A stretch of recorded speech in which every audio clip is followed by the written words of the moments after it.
बिस्मिल्लाहिर्रहमानिर्रहीम इय्याका नअबुदु व इय्याका नस्तईन अस्सलाम वालेकुम वेलकम टू माय चैनल। आज मैं उस नमकीन कीमा कढ़ाई की बेहतरीन और जायकेदार रेसिपी शेयर करूंगी। कीमा तो हर घर में ही तैयार किया जाता है, बनाने का तरीका भी सबका मुख्तलिफ है।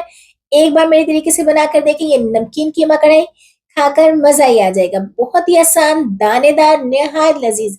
आप इसे पराठे के साथ, नान के साथ, चावल के साथ, रोटी के साथ एंजॉय करें।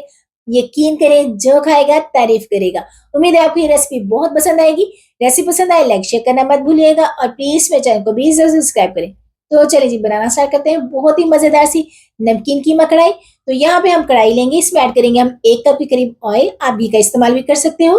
हल्का सा गर्म करेंगे, अब इसमें ऐड करेंगे कुछ साबुत मसाले। तो मैंने यहाँ पे लिया है एक दालचीनी का टुकड़ा, 2 बड़ी इलायची, 5 से 6 लौंग, 8 से 10 दाने लिए हैं मैंने साबुत काली मिर्च के, और एक लिया है मैंने बादियान का फूल। इन तमाम चीजों को डाल के हम फ्राई करेंगे 1 से 2 सेकंड के लिए, ताकि ये अच्छे से फ्राई हो जाए। इससे जो कीमे की खुशबू, एक स्मेल होती है, वो दूर हो जाएगी, जो कुछ लोगों को बहुत ही नागवार होती है। तो इसे डालने से बहुत ही जबरदस्त खुशबू आने लगेगी। अब इसमें ऐड कर देंगे हम 1 टेबल स्पून भर के जिंजर गार्लिक पेस्ट। ये डालेंगे, आप चाहे तो चॉप करके या कूट के फ्रेश भी डाल सकते हो। अब इसमें ऐड कर देंगे, मैंने यहाँ पे 3 हरी मिर्ची लिए हैं और इनका भी पेस्ट बना लिया है, ये डालेंगे। और इन्हें भी हम फ्राई करेंगे तकरीबन 2 से 3 मिनट के लिए, ताकि अदरक लहसुन का जो कच्चापन है दूर हो जाए, अच्छी सी खुशबू भी आने लगे। तो मीडियम टू हाई फ्लेम रखेंगे, तभी हम इनको अच्छे से फ्राई करेंगे। तो ये देखिए जी, तकरीबन 3 मिनट हुए और अदरक लहसुन का जो कलर है चेंज हो गया और बहुत ही अच्छी सी खुशबू भी आने लगी। तो यहाँ पे हमने जो साबुत मसाले डाले थे, अदरक लहसुन डाला, ये बहुत ही अच्छे से फ्राई हो। अब इसमें ऐड कर देंगे हम कीमा। तो मैंने यहाँ पे आधा किलो कीमा लिया है, बीफ का कीमा लिया है, ये डालेंगे और इसे डाल के हम अच्छे से मिक्स करेंगे।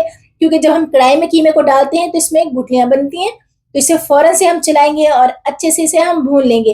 तकरीबन 5 से 6 मिनट के लिए इसको हम भूनेंगे हाई फ्लेम पे, इन्हीं मसालों के साथ जो हमने सबसे पहले फ्राई किए थे।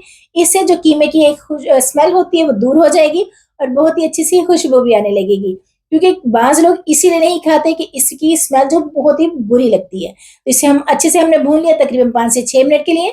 अब इसमें ऐड कर देंगे हम 2 मीडियम साइज की मैंने प्याज लिए हैं, इनको चॉप कर लिया है और इसे हम अच्छे से फ्राई करेंगे तकरीबन 5 से 6 मिनट के लिए, ताकि जो प्याज है वो अच्छे से सॉफ्ट हो जाए।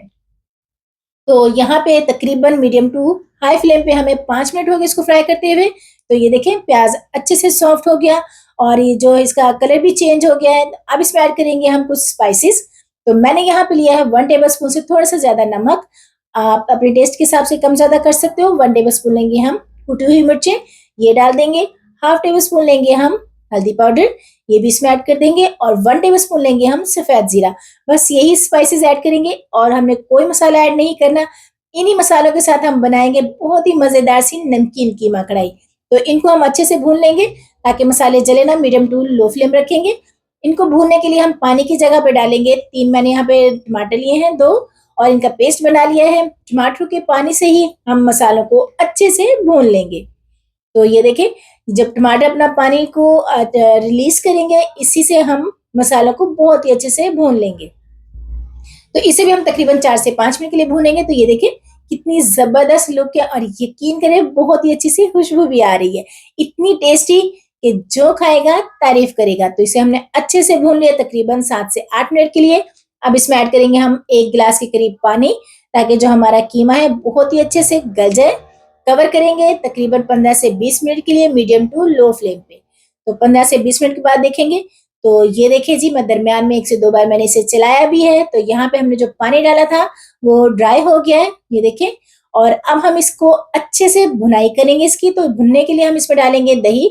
मैंने यहाँ पे हाफ कप के करीब दही लिया है, अच्छे से फेंट ले। फ्लेम को मीडियम टू लो कर देंगे ताकि दही फटे ना, क्योंकि दही खराब हो गया तो इससे जो हमने सालन बनाया है ये भी खराब होगा और इसका जायका बहुत ही बुरा लगेगा।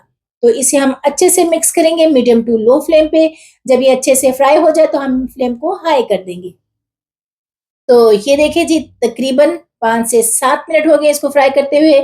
ऑयल भी सेपरेट हो गया और हमारा जो कीमा है बहुत ही अच्छे से भुन गया है। इतनी ही हमने इसकी भुनाई करनी है। जितना अच्छा हम इसे भुनेंगे, हमारा जो नमकीन कीमा कढ़ाई उतना ही मजे का बनेगा। तो यहाँ पे ये तैयार हुआ। इसकी गार्निश के लिए मैंने डाला है धनिया बारीक चॉप करके, ये डाल देंगे। इसमें डालेंगे हम खुशबू टेस्ट के लिए 1 टेबल स्पून धनिया पाउडर और 1 टेबल स्पून लेंगे हम गरम मसाला, ये दोनों चीज़ें आपने आखिर में ही डालनी है। इसके लास्ट में डालने से जो इसका टेस्ट है वो 100 गुना बढ़ जाएगा। कवर करेंगे 2 मिनट के लिए और फ्लेम को ऑफ कर देंगे। 2 मिनट के बाद देखते हैं तो ये देखिए जी, मज़ेदार, बहुत ही टेस्टी, खुशबूदार हमारा नमकीन कीमा कढ़ाई बनके तैयार है। तो ये देखिए जी, मैं आपको डिश आउट करके दिखाती हूँ, शानदार और इतना टेस्टी कि आप 1 रोटी की जगह पे 2 खाएँगे, मेहमानों के सर्व करें और आप इसे बनाएँ, हफ्ते में यकीन करें आप 2 बार बनाएँगे। इस रेसिपी को एक बार तो ज़रूर ट्राई कीजिएगा और मुझे कमेंट बॉक्स में ज़रूर बताइएगा कि आपको ये रेसिपी कैसी लगी। खुश रहें, खुशियाँ बाँटें, अपना ख्याल रखें, अपनों का ख्याल रखें और मुझे भी अपनी दुआओं में ज़रूर याद रखें। टेक केयर, अल्लाह हाफ़िज़।